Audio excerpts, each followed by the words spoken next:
Hello and welcome back to Blue Chip Scouting's YouTube channel. I'm Mike Hrynyshyn. He is Andrew Harbaugh. And we are doing the Atlanta Falcons mock draft tonight. Neither of us are Falcons fans, so there's a complete unbiased approach to it. Harbs with the fantasy football approach, me with the way too many damn players that I've watched approach. Harbs, how are you? I'm doing great. I'm really excited that we're a week from today. It's really actually, yeah, exactly, because it's 7:58 my time as I'm recording this. Literally a week from today, we'll finally have some answers. I'm already moved on to 2023 because I'm just exhausted at this point. But I'm so tired of this class. But Falcons fans don't want to hear us being tired of this class because they hold a top 10 pick. Right. So, I'm going to be honest with you. I don't even know what Atlanta's strategy should be. Just get good players, I would say. I really think, yeah, best player available, honestly, at every pick is what I think it's worth doing at this point. Because, I mean, they've got, like, the bridge situation. I don't think Marcus Mariota is the long-term offensive line's iffy. That's why Matt Ryan's not there anymore, I really feel like, is because he had a no-trade clause. And so for him to waive that, no trade clause, if I remember, he was like, "Yeah, get me the hell away from this offensive line. I'll go to Indianapolis and be the 6th quarterback in 4 years for them." Hey, it's 5th and 5, sir. But but anyway, so yeah, no, they're one of the teams, them, Chicago, Houston, that are really in the whole pick best player available at every pick. Yeah. So and it's Arthur Smith and Fontenot is the GM, correct? Yes. Those two are only in their second year, so there's still not real expectations. Arthur Blank would love a win, but him and Home Depot are doing plenty of other toxic things they can worry about. So, but we'll get on to the mock. Nobody wants to hear about that stuff. All right, so we are doing this mock draft on RisenDraft.com. So we're going to start the draft. Is Kyle Hamilton player 1 by default? I don't know. No, it's not. Oh, no, he wasn't? No. Trayvon Walker goes 5th. All right, so I'm just going to check the team needs. And so the top player is Sauce Gardner. I would love Sauce Gardner to be the pick. However, I was going to say, I'm not even against that, to be honest. I'm not against that either because I love Sauce Gardner. However, with Calvin Ridley not playing this year because he bet like $1,300 on DraftKings or FanDuel or whichever daily fantasy that sponsors the NFL, that the NFL makes billions and billions of dollars off of. Right.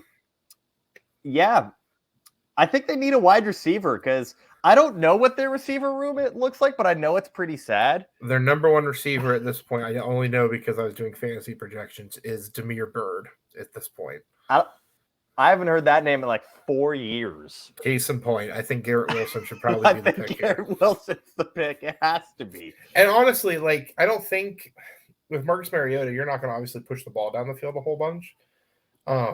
Like, I think Kyle Pitts is going to get like 150 targets. Oh, yeah. He's gonna have like an amazing sophomore year, just due to the fact that like there's no one else there. Yep. He's gonna become Marcus Mariota's best friend. I really want Atlanta. This is regardless of what they do in the first round. I really want them to take a running back in the second round. So if we get there, we might be able to. Mike Davis is not a number 1 running back in the NFL. No, I'm Cordero Patterson. I love the whole gimmick thing, but you need an actual running back. So, are we going Breece Hall? Or are we going Kenneth Walker? I feel like for Arthur Smith, he wants more of a Kenneth Walker than he does a Breece Hall. Okay. I can dig it. I mean, I have Walker higher than Breece Hall. I have Isaiah Spiller higher than both of them, but... Oh, well, okay then. Yeah, I had Hall, then Walker, I believe, and then Spiller. It was all very close. Like, it was interchangeable. I believe the combine was what made the difference for me.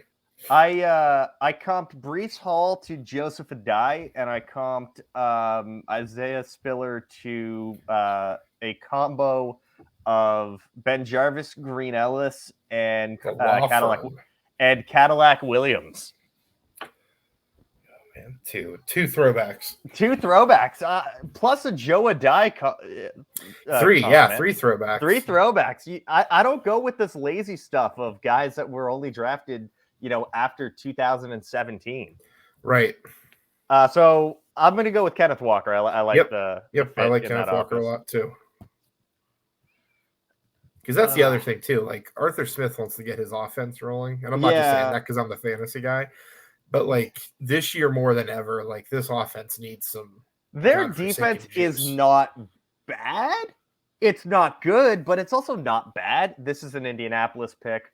I swear they need an edge rusher in the worst way. So, yeah, they do. They haven't had an edge rusher since John Abraham, so that's been a long time. They had that 1 year out of Vic Beasley. And that's the thing. I always preface that by saying they got 1 year out of Vic Beasley being anything other than mid. Tell you what, also, shout out to the Bills for getting another 285-pound defensive lineman. I will, and this might be my Nittany Lion Wire in me campaigning here. I think Jaquan Brisker in Atlanta would be fun. He would be fun. I want to see what's there at edge rusher. And at this point, I'm not liking what's there at edge rusher. Yeah. Like at all. Edge class. I mean, the thing is that if you're in round 2, once like the top 5 or 6 guys go, there's a bit of a chasm. Like I like guys like Alex Wright, Das Wunderkind, Alex Wright, Josh Pascal, who I will never not laugh at seeing on Twitter that he's a top 15 pick. But no, I'm going to go with Jaquan Brisker in this case. I'm going to agree with you on this. So we'll go Brisker here. Brisker in the same secondary as AJ Terrell when Terrell's really caught on. He makes me look like a right numpty from 2020 when I said that he was a bad pick at 18. How's that linebacker from Ohio State going too? Moving anyway, on. Falcons here with pick 74. See, now this is one where I could go edge. I actually like Myjai Sanders here. I was going to say, that's a good value, I think, for him, too. Yeah. Pascal's weird. I'm not sure what to do with him. I think he's one of those, like, Poundland dollar store versions of, like, Trayvon Walker where, like, the production's not there, but they're just buying in on traits, but I don't see anything translate on film. Yeah, it's one of those things. I heard somebody saying, I can't remember who I was listening to. They said that Pascal reminds them of kind of what the Raiders did with Max Crosby, where it's like, you know what, let's take a flyer on him, see what he turns into. And it's like no harm, no foul. Yeah. Obviously, Max Crosby is an extreme example of the success side of that. But although personally, I don't care what the board here says. I got to go Alex Wright. I love Alex Wright. 6'7". Hey, you do you. All right. I have told Forno that if Alex Wright gets drafted by the Vikings, he needs to do the WCW Das Wunderkind dance. The Vikings will be your team at that point. They will. They'll have had all of my brand guys, Jefferson and Cam Bynum. That Darisaw guy. That Darisaw guy. I wonder whatever happened to him. Okay, so back on the clock again. I didn't realize they have a ton of day 2 picks. What do they have at on the offensive? Like, what offensive line's available? Nothing at tackle. Like Max Mitchell is probably the best. Max Mitchell or Dare Rosenthal. Yeah, no, nobody at this point. Ed Ingram, I think, is actually really good. Actually, any of these guys that are available other than Marquise Hayes. I don't like Marquise Hayes. Ed Ingram, who's their starting center? I thought you had our lad pulled open. My bad. Oh no, I've just been doing that because I said I knew it offhand here. Let's see, out of memory, I typed in Alex Mack. I'm trying to pull it. It's not Alex Mack, though. I know it's not Alex Mack. I think he retired. It's Matt Hennessy, which is not a very. Oh boy, I don't like any of their interior guys. Yep, that's exactly my point. Oof. Ed Ingram would be great. I think what you could do is move Mayfield to right tackle if you went Ed Ingram at guard, but at center, I think you could go Cam Jurgens. Beef Jerky himself. I'm trying to get him in any situation possible, just so that he sees that I'm a big fan and he sends me some beef jerky. I think definitely you can pick who. I definitely think interior line at this point should be the pick. Yeah, especially if you're going to draft a running back. That's right. Yeah. I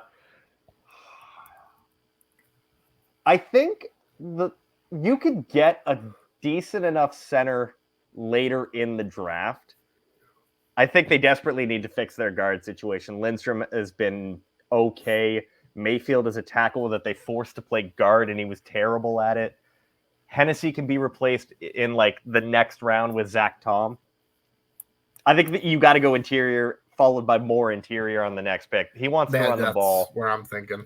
So I'm going to go Ed Ingram on this pick. He won Senior Bowl Offensive Lineman of the Week. He was really good down there, so I got no issues with that one. I think Devin might have some issues with them drafting an LSU kid, but he'll get over it. He'll get over it eventually. I'm just hoping that Zach Tom now makes it to our pick at 114. And he does, and I think that this becomes really easy. That's fine by me. Yeah, Zach Tom, one of the more underrated players in the class, played tackle at Wake Forest, lengthwise, going to move into center or guard. Best game he put up was against Jermaine Johnson, who's a top 10 pick. So always certainly good to have your best game against someone that's really, really damn good. Yep, certainly helps here. All right. Taking a look at what we have. It's saying quarterback and corner are our two biggest needs. I'm not interested in really taking any of these quarterbacks at this point. Who is the best quarterback? Bailey Zappi.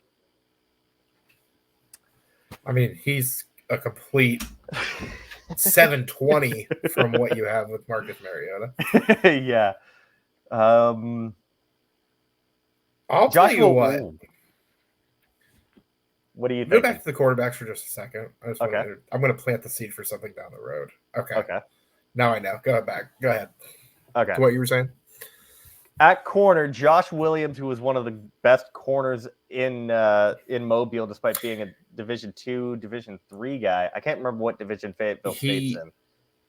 Yeah, I don't know either. I know he was on Good Morning Football this morning, too. He looked like he was going to a prom with the way he was all suited up and everything. But, hey, he looked good. If they want speed, Kalen Barnes has all of it. Because he ran 4.24, which is just unfair.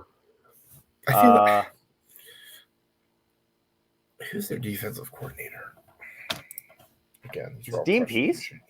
Yeah, Dean Pease. I was like, these are all questions you should know before we do this, but No. I don't know how I knew that. I think it was because they both came over from Tennessee. Casey Hayward is their starting outside corner. In the slot, they have Isaiah Oliver. Casey Hayward's like 34, if I remember correctly. Isaiah Oliver. There's a name I haven't thought about in a while. Sorry, Casey Hayward is 32. It just feels like he's been around for a while. But he turns 33 in week 1. And they need someone better equipped for the outside. I think Williams is better equipped for the outside than Barnes. When I was on Forno's show, he talked about Kalen Barnes potentially being a safety and just letting him roam free with all of that speed. Yeah, so maybe go with Williams. That gets my vote. I'm going to go with Williams on this pick.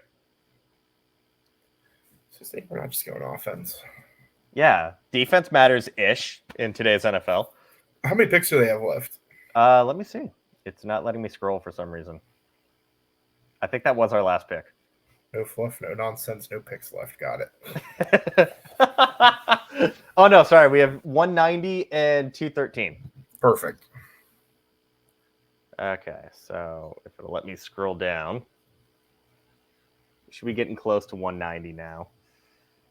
And sure enough, we're at 190. All right, so I think at this point, this late in the draft, you just go best player available. Unfortunately, it's all at positions we've already addressed. Scroll down like a little bit of the best available. Yeah. I mean, you could double up on edge rushers. Yeah. What's left at edge?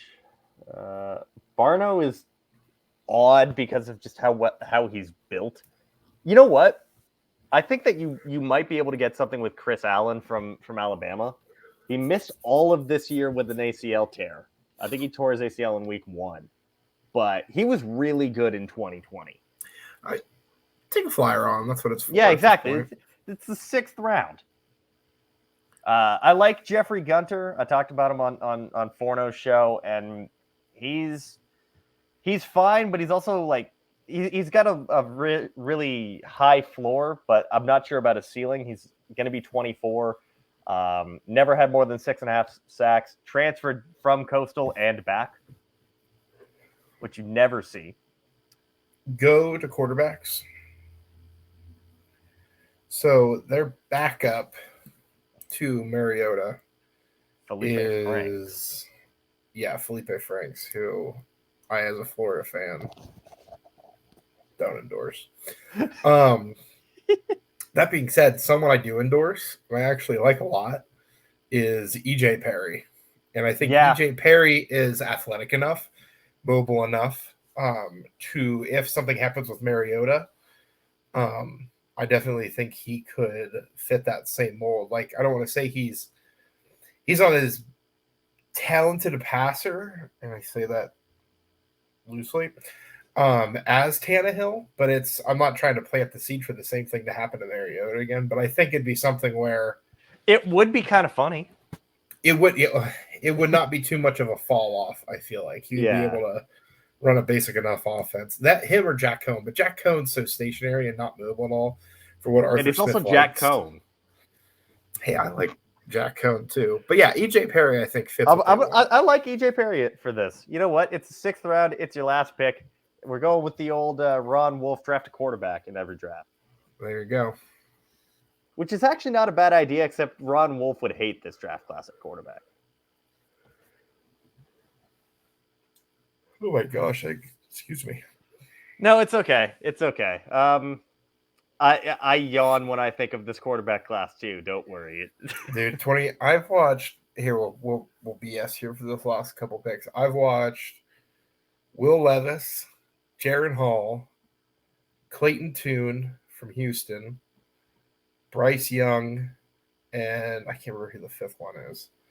And all of them, for the most part, have been far more enjoyable to watch. Oh, yeah. Everyone except Malik Willis. Malik Willis is obviously king. So taking a look at our draft again. So it's Garrett Wilson at the top, Kenneth Walker, Jaquan Brisker, Das Wunderkind, Alex Wright, Ed Ingram, Zach Tom, Josh Williams, Chris Allen, and EJ Perry. I love it. I love that draft. I'd give that draft if that happened, next week. I'm giving that a solid A-. Yeah, I like that. I definitely think the amount of times I've yawned. See, I've yawned twice now for both interior line picks. I like that we kind of doubled up on that too. Yeah. Because Lindstrom, I mean, Christ, he was a 1st-round pick. And he's just McGarry was also a 1st-round pick, and wasn't that the same year? I believe so. Because the Falcons traded back into the 1st. Yes, and they're like, the same year. Oh, who are they going after? And it was like, oh, this, and that. And then you're like, oh, okay, they're going to double up on guards. Okay. Well, they got Caleb McGarry, and it was like I remember that year being like, wasn't he like a 4th rounder coming into the the draft? That was as bad of a trade back in as like when the Niners selected AJ Jenkins at 31. God, there's another name. AJ Jenkins is how we're gonna leave this episode. So come back tomorrow. It's myself come back tonight. It's myself and Jared Feinberg talking about the Carolina Panthers. So until then, Harbs has been nice enough to give you guys his Twitter handle on his name graphic. Mine's just Mike H _draft. We will see you guys